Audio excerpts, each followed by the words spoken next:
Okay, so good morning, and we'll continue looking at the verses of 37 practices. So this next verse, number 23, is also, like the previous verse, on the topic of how we don't see things as they are. We see things in a way other than how they really exist. And from the Buddhist point of view, this misperception of things, mistaken way of seeing things, underlies all of our disturbing emotions and all of our suffering and our continued existence in samsara. So it's very important to do whatever we can to learn about this topic. And so this verse deals with attachment and how we can work with attachment using this idea of not seeing things in a realistic way. So it says, when you encounter attractive objects, though they seem beautiful, like a rainbow in summer, don't regard them as real and give up attachment. This is the practice of bodhisattvas. So both in the sutras and in the commentaries by the Indian masters, they use different analogies or examples to help us understand emptiness. And these analogies include things like dreams, mirages, echoes, rainbows. And one of my teachers, Kensur Jampa Tekchok, who is also a teacher of Venerable, he would use the example of TV, a modern day example. So in all these examples, there's the appearance of things, and they seem very real. Like a person who just came out of the jungle or down from a remote place in the mountains, and they've never seen a TV before, never seen a movie before. The first time they see a TV or a movie, they probably think there's real people there in that box or on that screen, and fighting or talking or kissing or whatever. They seem like they're real. And so it's easy to, if you don't understand how it works, to think that it is real.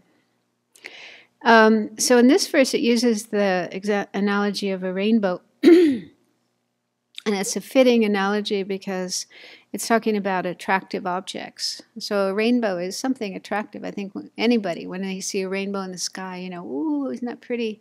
It's very beautiful, and we get kind of excited. And if somebody doesn't know what a rainbow is, how it works, like a little child, for example, when they see a rainbow, they might think, oh, Daddy, let's go there. They want to get closer to this rainbow and, touch it, grab onto it. But when we get older, of course, we know it's just an appearance because of conditions in the atmosphere. It appears, but it's not something real, not something solid, something we can touch and grab onto and cut into pieces and so on. And probably after a few minutes, it'll disappear. It won't even be there anymore. So this verse is saying that attractive objects are like a rainbow, and that we shouldn't see them as real.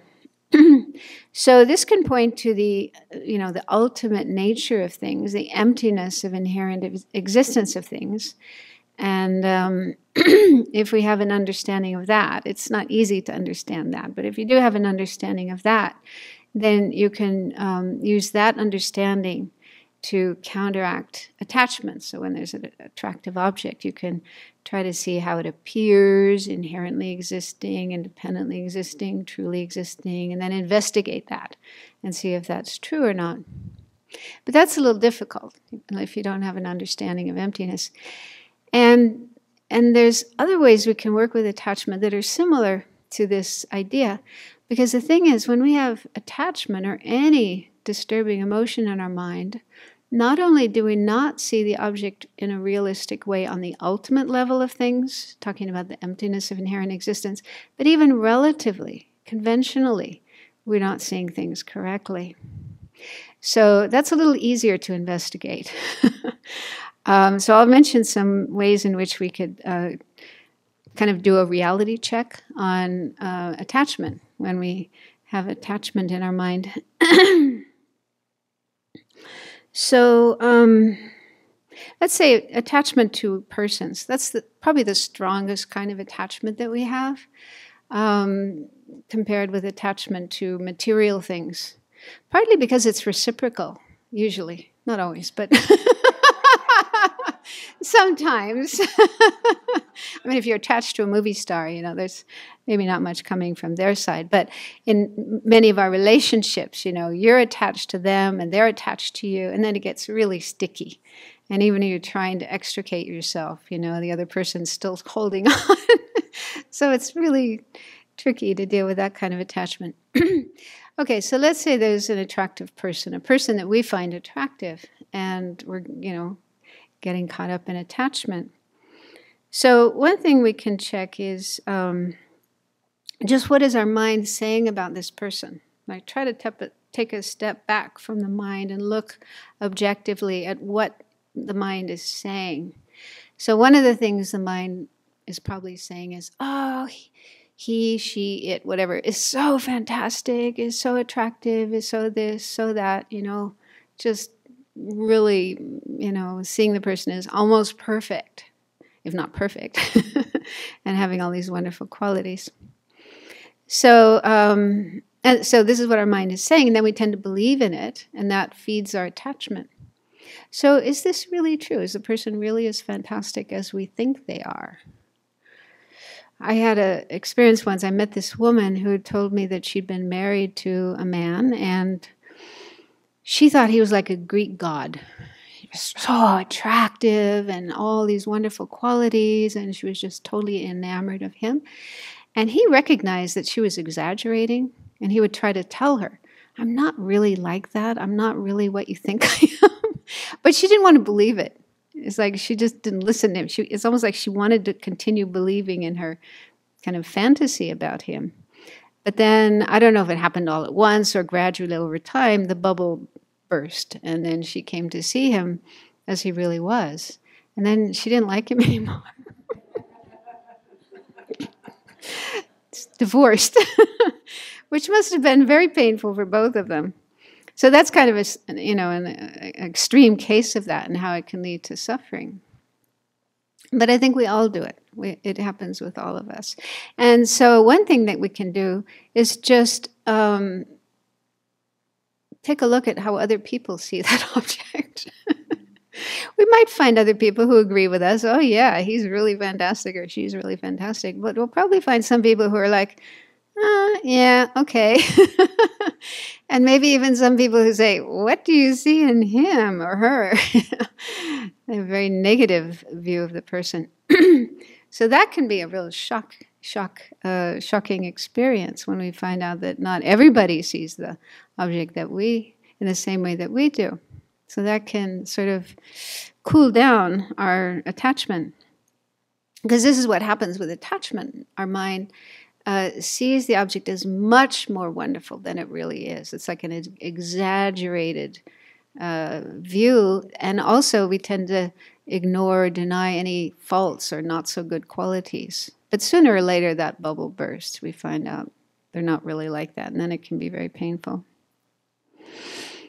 And then another thing we can check is, because sometimes people say, well, yeah, okay, I don't care if other people don't like this person, but I do. He makes me feel good. She makes me feel good.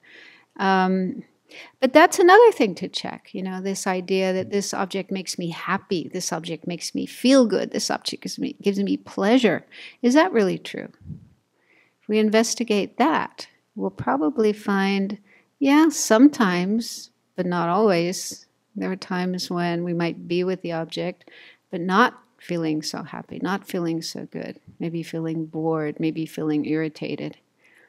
So if we investigate that, this is something we have to investigate on our own. It takes time, but if we do, we'll probably find that, yeah, I don't always get happiness and pleasure from this object. So that shows that it's not like an inherently existing source of happiness and pleasure for us. Another thing that our mind tends to say is like in the love songs, they say, I was never happy before I met you. I had no happiness in my life until I met you. And if you leave me, I will never be happy again. So Is that true? If we're honest with ourselves, we'll probably recognize that, well, yeah, we had happiness before we met that person, before that person came in our life. There were other things that made us happy. And it's probably true that even if that person isn't there in our life anymore, we'll be able to find happiness too. But the thing is, if we believe this, if we make up this kind of story in our mind and then believe in it, I will never be happy again, we can make that a reality just by our thoughts. Not allowing ourselves to find happiness in any other way except for that person. That shows what attachment is like: clinging. I can't live without it. I can't be happy without it. I must have it.